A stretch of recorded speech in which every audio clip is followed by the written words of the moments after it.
Bom dia, pessoal. Hoje a gente vai falar sobre uma das revoluções, dos processos revolucionários que são considerados burgueses.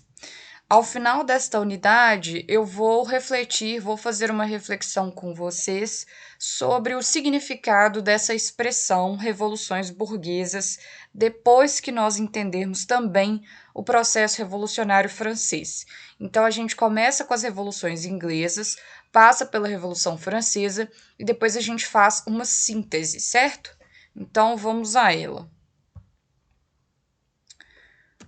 Pessoal, eu explorei aqui nessa apresentação o contexto da Inglaterra anteriormente à eclosão do processo revolucionário. Por que eu fiz isso? Porque o livro traz o conteúdo, certo?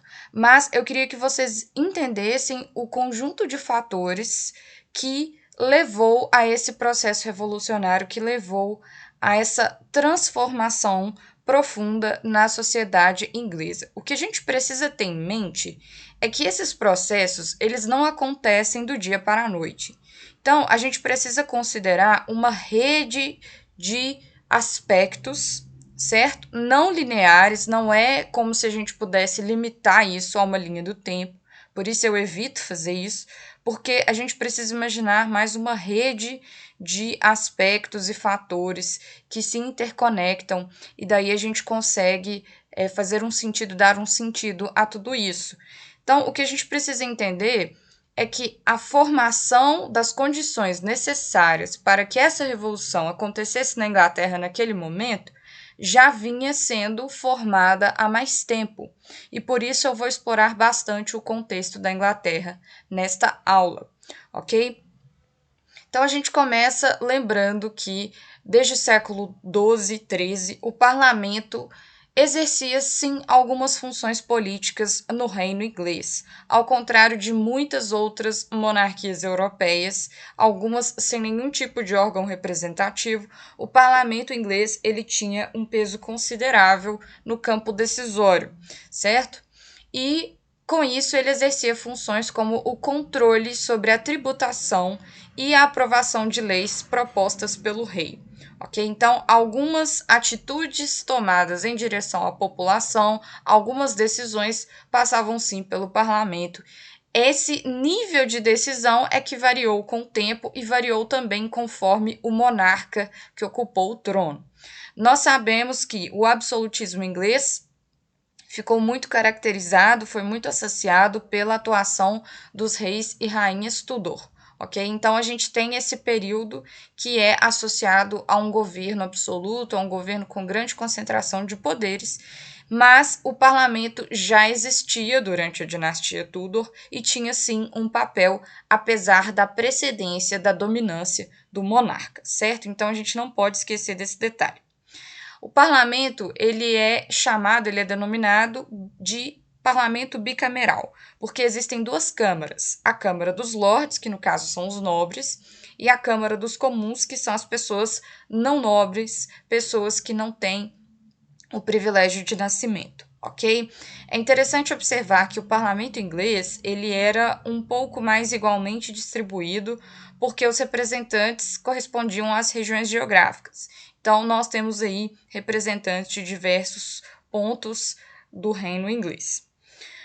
Não havia na Inglaterra, até pelo menos o início do processo revolucionário, um exército permanente. E por que eu destaquei isso aqui?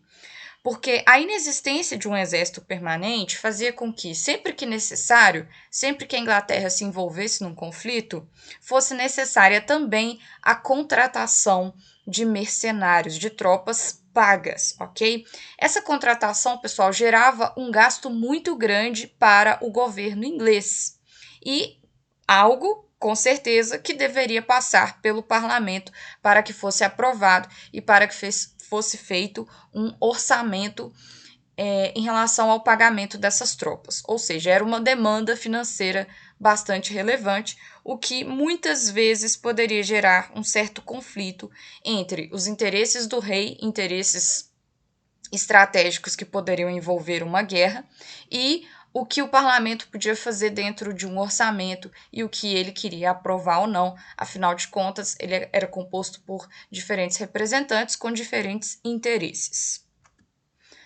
Desde 1534, no reinado de Henrique VIII, que, como eu disse, é um rei bastante conhecido na história inglesa, por ser um dos representantes do absolutismo, ele tinha um controle muito grande sobre a política de uma forma geral.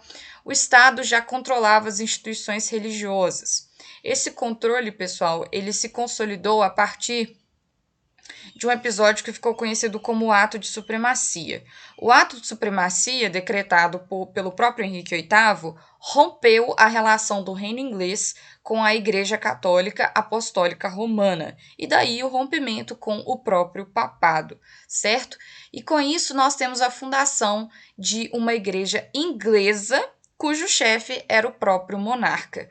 O que isso representa? O que o anglicanismo representa nesse contexto da Inglaterra? Ele representa uma autonomia, porque nós sabemos que a Igreja Católica tendia a intervir, sim, em assuntos políticos e, além do mais, ela era uma grande proprietária de terras, o que a dava, o que a concedia poder econômico. Então, ela tinha poder político, até certo ponto, e ela tinha também poder econômico. Então, esse rompimento com a igreja representou um passo em relação à autonomia do reino inglês num contexto mais geral, ok? Com isso, nós temos o processo que ficou conhecido como Reforma Anglicana e permitiu à Igreja Anglicana, propriamente dita, apropriar-se de um considerável patrimônio que antes pertencia à Igreja Católica. Okay? Nós sabemos que a Igreja Católica possuía muitas terras, como eu disse, ela tinha esse poder econômico, e com isso nós temos mais autonomia para o reino inglês e mais autonomia para o próprio monarca como chefe religioso. Agora a gente fala um pouco mais dessas transformações econômicas que são muito importantes para compreender o processo revolucionário. Elas já vinham ocorrendo pelo menos a partir do século XVI, nesse caso específico, nós vamos ver que a formação da burguesia é anterior ao século XVI.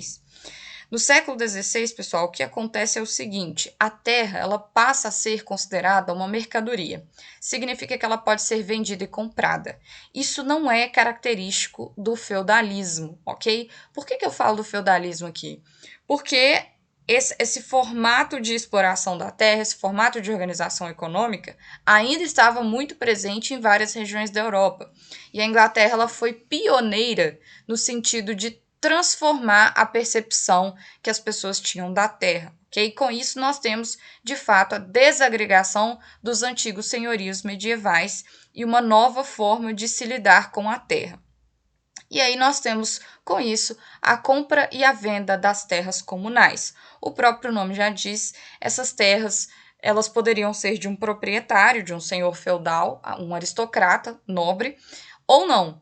E elas são comunais porque elas poderiam ser exploradas por todos. Elas eram de uso comum e muitos camponeses tiravam o sustento dessas terras. A partir do momento que as terras foram compradas e vendidas, só tinha acesso à terra quem tinha recursos para comprá-la.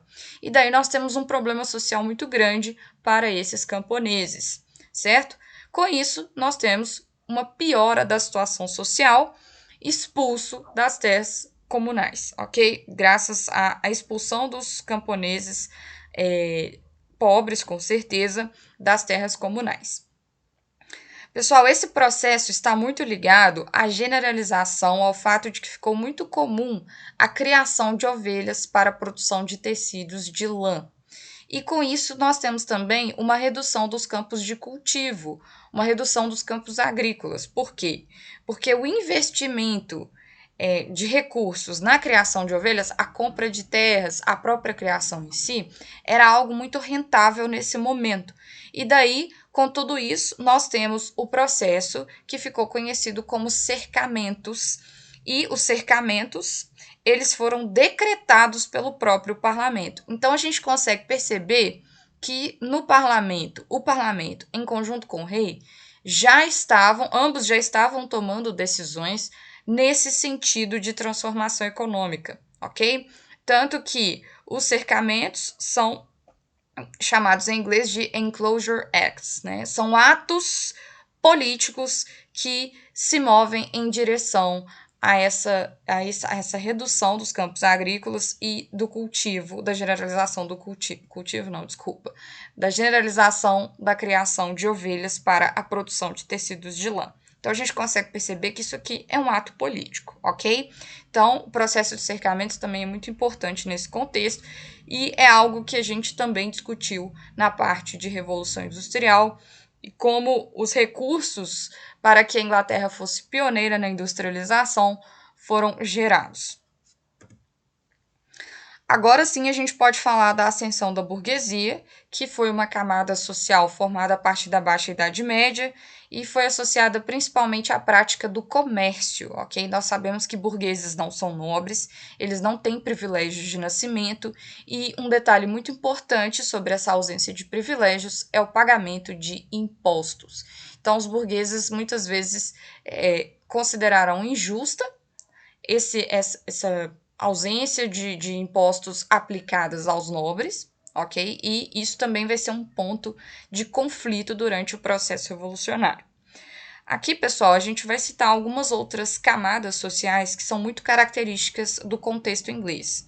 No caso, é a gentry. A gentry é uma camada um pouco mista, porque nós temos ricos comerciantes, provavelmente burgueses, que compraram terras, ou seja, eles investiram o recurso que eles tinham nas terras, grandes propriedades para a criação de ovelhas e acabaram se ligando à pequena nobreza por meio de casamento. E daí nós temos a formação de uma camada social muito específica que tem um status social razoável dentro dessa sociedade, ok? Eles são considerados gente de boa família e daí a origem da palavra gentleman, ok? Alguns pequenos proprietários conseguiram manter suas terras. Então, naquele processo de compra e vendas, naquele processo de cercamentos, alguns pequenos proprietários conseguiram se manter em suas terras e eles formavam um subgrupo denominado Yeoman. Ainda sobre o contexto, pessoal, a gente precisa entender como era a situação religiosa na sociedade inglesa da época. Nós temos pelo menos 3 grandes grupos: católicos, anglicanos e puritanos. Existem outras denominações religiosas nessa época, mas a gente pode focar aqui para relacionar com o processo revolucionário. Então, existiam ainda católicos na Inglaterra, os anglicanos, que adotaram a igreja oficial da própria Inglaterra, nós sabemos que é uma igreja específica do reino inglês, e os puritanos, que são calvinistas. Interessante observar que dentro do grupo dos puritanos calvinistas, na Inglaterra especificamente, nós temos presbiterianos e os puritanos independentes.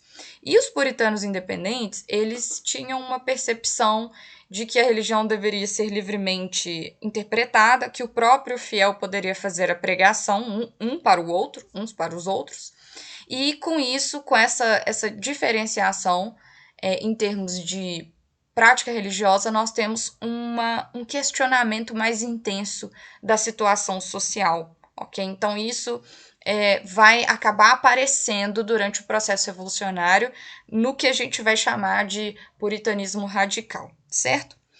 Insatisfação social associada à diversidade religiosa. Qual é o problema?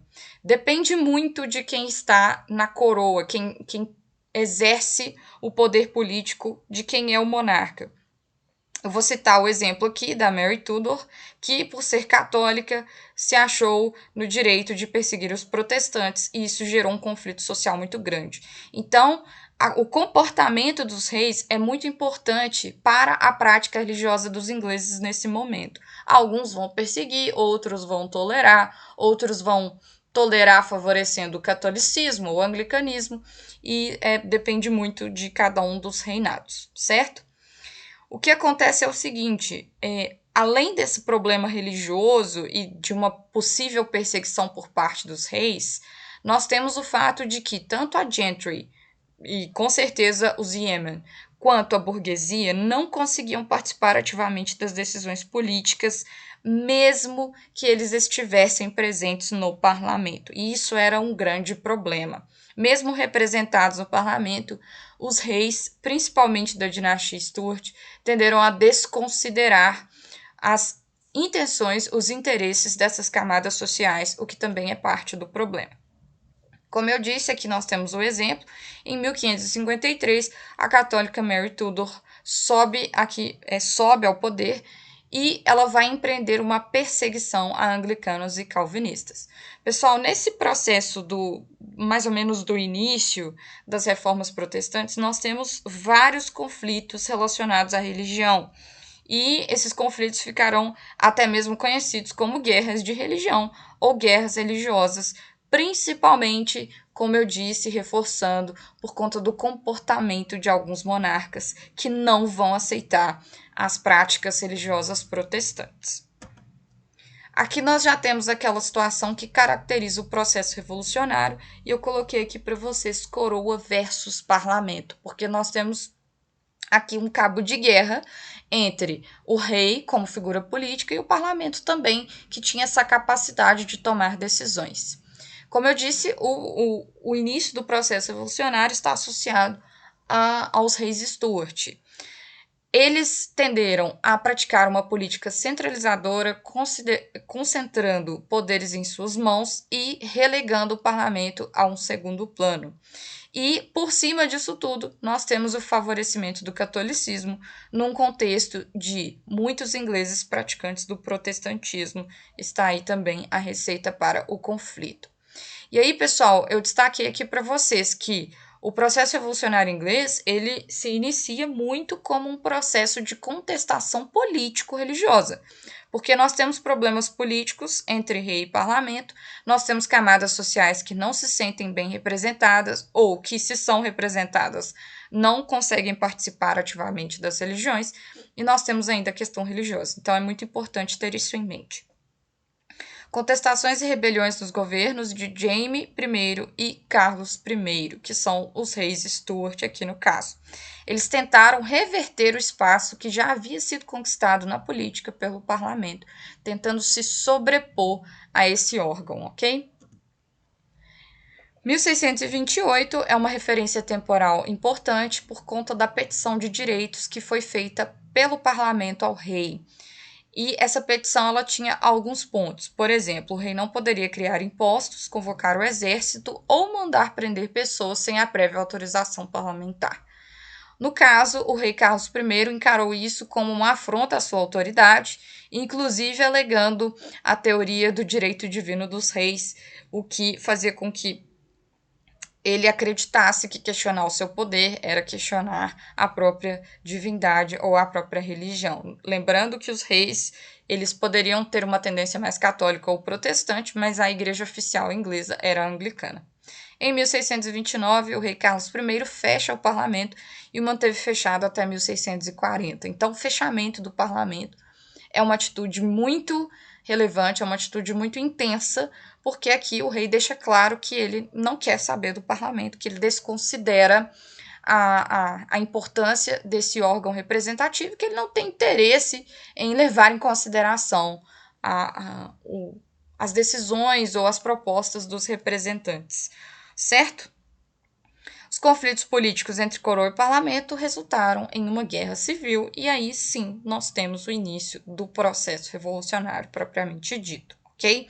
Então, como a gente caracteriza, como a gente pode entender as revoluções inglesas? É uma guerra civil. São ingleses lutando contra ingleses por interesses conflituosos. E aqui nós temos, de um lado, a coroa e, de outro, diversas forças sociais com características religiosas comuns, mais ou menos comuns, contra o que eles consideravam uma tirania. Inclusive, esse período de 1629 a 1640 ficou conhecido como 11 anos de tirania, que seria um autoritarismo, um abuso de autoridade por parte do rei. Aqui, pessoal, eu coloquei algumas referências temporais do processo revolucionário para a gente se situar, ok? De 1642, que marca o início do processo revolucionário, a 48, nós temos a Guerra Civil. Então, de um lado, as forças do rei, as pessoas que eram leais ao rei, e de outro lado, como eu disse, um conjunto de diferentes forças sociais que vão se unir contra esse autoritarismo de Carlos I. Era algo homogêneo? Não. Nós temos aí a presença de muitos puritanos, inclusive da liderança de Oliver Cromwell, que a gente vai citar já já. E aí, pessoal, aqui nós temos a formação de um exército que passará a ser, após a vitória dos opositores do rei, um exército permanente da Inglaterra. Okay? Esse exército ele ficou conhecido como Exército de Novo Modelo. Era um exército muito diferente das tropas mercenárias e dos cavaleiros do rei nesse conflito. Ele tem alguns detalhes muito interessantes, como o fato de que as tropas eram pagas, as tropas eram treinadas e esse soldado ele passa a se dedicar 24 horas o tempo todo à guerra. Okay? Então esse exército ele já marca uma mudança e nós temos a vitória das forças opositoras ao rei. De 1649 a 58, nós temos o governo do próprio Oliver Cromwell, como eu disse, uma liderança de destaque na Guerra Civil. Esse período ficou conhecido como República Puritana, sendo o próprio Oliver Cromwell um puritano fervoroso. Nós temos com isso o fortalecimento da burguesia, a qual o próprio Oliver Cromwell representava, e um ato que foi considerado radical por outras forças que haviam participado na Guerra Civil, que foi a execução do rei Carlos I. Nós temos um outro detalhe interessante aqui, que é o decreto pelo próprio Cromwell dos atos de navegação. São vários decretos, certo? A partir principalmente de 1651, e esses atos de navegação têm a ver com a marinha mercante inglesa. E o que eles procuram fazer? Eles procuram tentar limitar a atuação da Holanda, dos Países Baixos no comércio marítimo. Por quê, pessoal? Porque a Inglaterra estava procurando uma supremacia nessa área. Então, nós temos aqui um investimento muito grande. Na verdade, o investimento na marinha inglesa ele já vinha acontecendo há muito tempo e nós temos, inclusive, a afirmação da Inglaterra sobre a própria Espanha, né? Uma vitória em batalhas navais contra a Espanha. Então, os atos de navegação são um ponto importante aqui. De 1660 a 1688, nós temos um período de restauração monárquica. Então, após a República Puritana, a morte de Oliver Cromwell, seu filho assume, ele não consegue manter o poder, ele não consegue pacificar, e o parlamento entende que é mais interessante retornar com a monarquia, porque os burgueses e até mesmo uma pequena nobreza, gentry, etc., eles temiam que a revolução se radicalizasse e que uma transformação social mais profunda ocorresse. Então, eles pensaram que seria melhor retomar a monarquia desde que o rei aceitasse governar juntamente com o parlamento. Carlos II, filho de Carlos I, é convidado a assumir o trono. Ele governa por um tempo e depois é seguido por James II, o qual tentou novamente se sobrepor ao parlamento. Diante dessa tentativa de submissão do parlamento, nós temos a última parte do processo das revoluções inglesas, que ficou conhecido como Revolução Gloriosa. A Revolução Gloriosa basicamente é um golpe de Estado, ou seja, nós temos uma tomada do poder das mãos de James II e a condução de um novo monarca ao trono, no caso, Guilherme de Orange, certo? Com certeza tem uma referência no livro sobre isso, ok? A Revolução Gloriosa, portanto, tem essa característica, não houve uma guerra civil intensa, nós temos simplesmente o parlamento impondo o seu interesse e fazendo subir ao trono um rei que aceitasse governar juntamente com ele. E com isso, pessoal, nós temos a consolidação da monarquia parlamentar na Inglaterra. Aqui eu coloquei alguns detalhes sobre esse processo de afirmação do parlamento como órgão político. Em 1689 é aprovada a Carta de Direitos, conhecido como Bill of Rights, e a consolidação, como eu disse, da monarquia parlamentar. Com isso, nós temos o quê? O que significa essa monarquia parlamentar? Nós temos uma limitação dos poderes do rei, com certeza, né? O parlamento, em geral, ele tende a fazer isso, uma vez que ele tem a capacidade decisória. A diferença é que, após vários anos de revolução, nós temos a afirmação disso. Nós temos o registro disso. A atuação do primeiro-ministro, que é o líder do parlamento, então nós temos aí uma figura que exerce uma espécie de poder executivo, lembrando que essa ideia ainda não existia, ok? Muito cuidado, só para a gente fazer uma comparação. Nós temos, portanto, a pacificação da Inglaterra e a burguesia e grandes proprietários no poder. Então, nós temos aqui a consolidação de todo esse processo de interesse por parte da burguesia, da gentry, que consegue se fazer entender, consegue tomar decisões finalmente na política inglesa, certo? Então, pessoal, por hoje é só. Próxima aula a gente fala sobre a outra revolução conhecida como burguesa, que é a Revolução Francesa. Até a próxima!